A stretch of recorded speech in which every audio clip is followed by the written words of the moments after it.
Friends, brothers and sisters, I feel totally unqualified to speak about glorious Nalanda masters, but I think because I have Indian heritage, Indian passport, that's why I'm being asked to do this and have this privilege.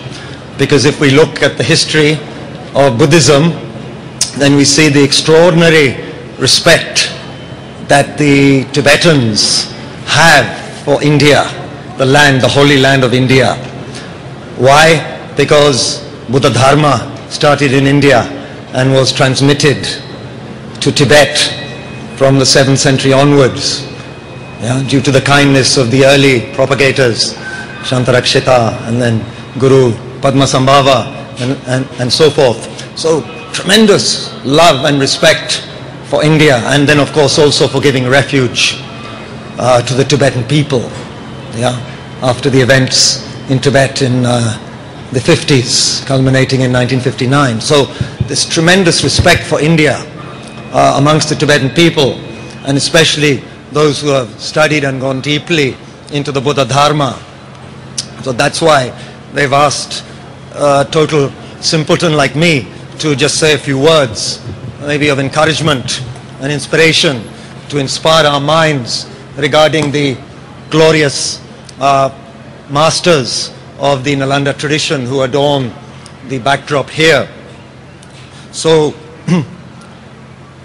first of all, just to show the kind of respect, some of you may have heard of Milarepa and Marpa, his guru. So Marpa said, I was born in an inferior country. The land I'm going to is supreme.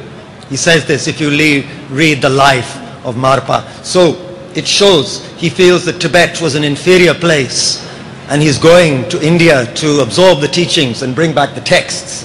Refers to India as a superior land. And then he took all those texts back to Tibet, and so many other translators and great beings. And so then made Tibet the repository of the Dharma. So why do we have these thankas here? Because they are the direct link between us today and Lord Buddha. Lord Buddha was an enlightened person with omniscient mind. But we in India today, we Indians, what link do we have with Lord Buddha? What do we really know about Lord Buddha's teachings? What do the Tibetans know? The Tibetans know the tradition, know what Buddha taught deeply, because they have studied the works of these great Indian Pandits, starting from the great Nagarjuna in the 2nd century, the Thangka to your left of the Buddha, of Lord Buddha.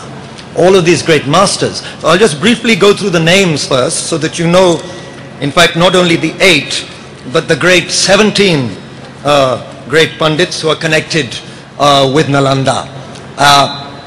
As mentioned by His Holiness in a book that you should certainly get hold of if you're interested to go more deeply and to get inspiration.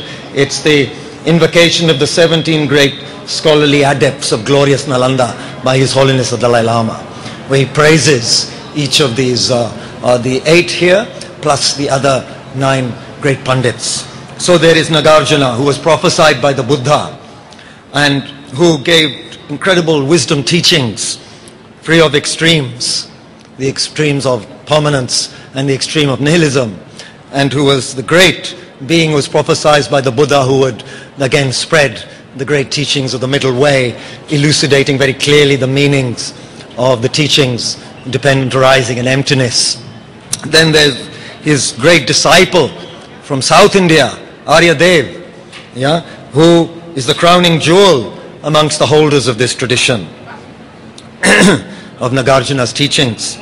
Then there's Buddha Palita, who clarified the dependent arising teachings and spoke about them in terms of mere designation and name. Then there is Bhava Vivek. Then there's Chandrakirti, the great Chandrakirti. And then Shantideva, who many of you may have heard of through his great work, The Guide to the Bodhisattva's Way of Life. Then Shantarakshita, His Holiness praises, who helped spread the teachings in Tibet originally. Then Kamalashila, who especially elucidated how to meditate on the teachings of compassion and wisdom. And then the great Asanga, who was nurtured personally and taught personally by Lord Maitreya, the future Buddha. Then Vasubandhu, who clarified the philosophical schools, especially the first three of the Vaibhashika, Sautantrika, and the Chittamatra, mind-only school. Then the great logician Dignag, whom according to His Holiness opened hundreds of epistemological doors to clarify the teachings, through the power of natural logic. Then the great Dharmakirti, who especially propounded the Sautantrika and the Chittamatra systems. Vimukti Sena, who clarified the meaning of the ornament of clear realizations. Then Haribhadra, who was also prophesied by the Buddha. Haribhadra, who clarified the perfection of wisdom teachings, the Pragya Paramita. Then Gunaprabha, who expounded the Mula Sarvastavadin, Vinaya teachings, the code of conduct for the monks, for the Sangha. And then the great Shakyaprabha, an ideal Vinaya holder, according to His Holiness, who ensured the longevity of the flawless Vinaya through his teachings, through his systematic teachings. Then of course the great Jo Atisha, Dipanka Shrignan, who went to Tibet in the 11th century, although he knew it would cause his lifespan to be reduced, but who on the inspiration of the Buddha Tara went to Tibet to again clarify the teachings, dispel misunderstandings, purify the teachings that had already degenerated somewhat in Tibet by the 11th century. So all of these great scholars. Now, why do we need to follow this tradition? Thank you. Why do we need to follow this tradition, ladies and gentlemen? As His Holiness says in this text, it says, at the present time, when in the ordinary world there is great advancement in the fields of science and technology, but we are also distracted by the hustle and bustle of our busy lives, it is extremely important that those of us who follow the Buddha should have faith based on knowledge of his teachings. Therefore, we should examine the reasons for it with an unbiased and inquisitive mind, analyzing them closely. So we all know the Buddha's example of checking gold very carefully, rubbing, burning gold to check that it's pure. There's an article in today's paper how many people in Bangalore somewhere were duped by some ordinary product passed off as gold. So if we need to check material substances so carefully, how much more we have to check the holy teachings to make sure that they are valid and that they can help. Sorry? Okay, His Holiness has arrived, so I will only say that Bangalore is information technology place. We need to make it inner technology place, where there is inner technology of wisdom and compassion as expounded by these great masters. And one of your monks from Karnataka is in the monastery studying this tradition from Bangalore, a monk from Bangalore studying this tradition. So you should be proud of him, who is upholding this ancient wisdom tradition of India. So please make Bangalore a place for this inner technology, and may we be blessed by listening to His Holiness to get more familiar, study and practice the teachings of these great, glorious Nalanda tradition. Thank you.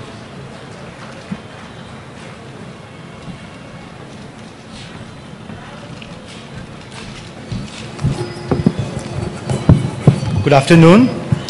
I request all of you to kindly remain seated. His Holiness will now light the lamp. This is the light here.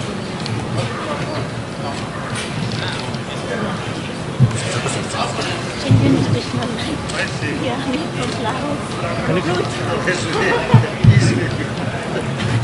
Oh dear.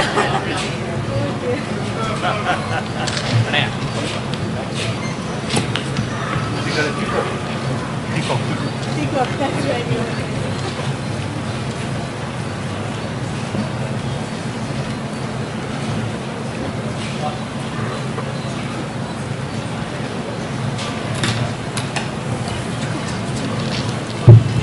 Good afternoon.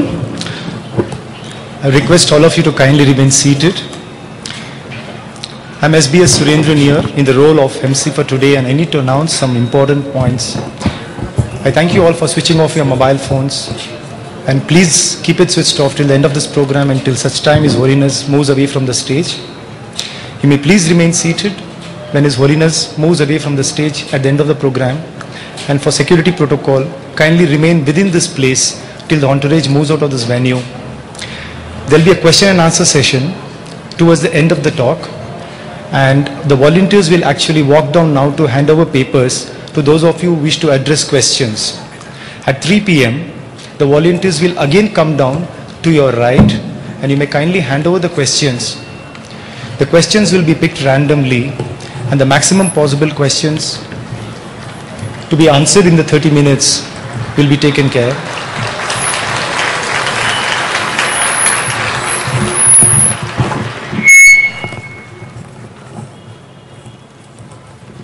I request the volunteers to kindly pass on the paper and collect it at 3 p.m. Thank you.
I'm going to make my offer.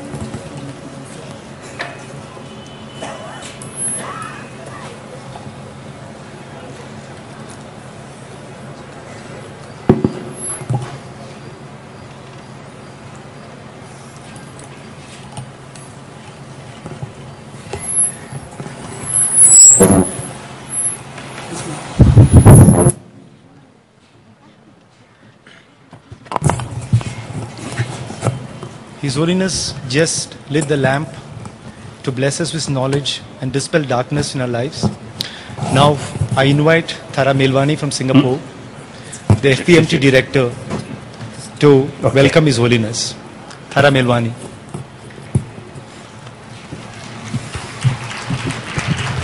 Good. Very good, very good.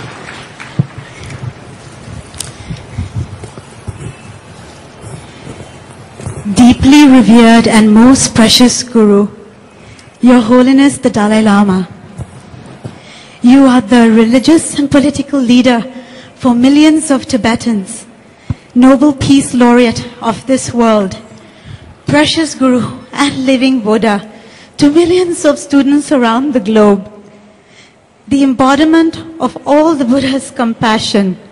Your Holiness, on behalf of Chokar Samling members and FPMT, please accept our millions, billions, and zillions of heartfelt gratitude in accepting this invitation to impart your precious insights and wisdom on a topic that is so incredibly relevant in these troubled times we live in.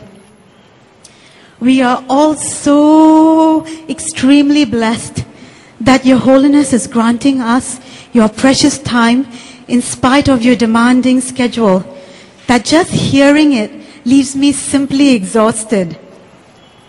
Seeing your holy form gives rise to such an inner joy which truly melts and moves our hearts. Hearing your perfect speech is like divine nectar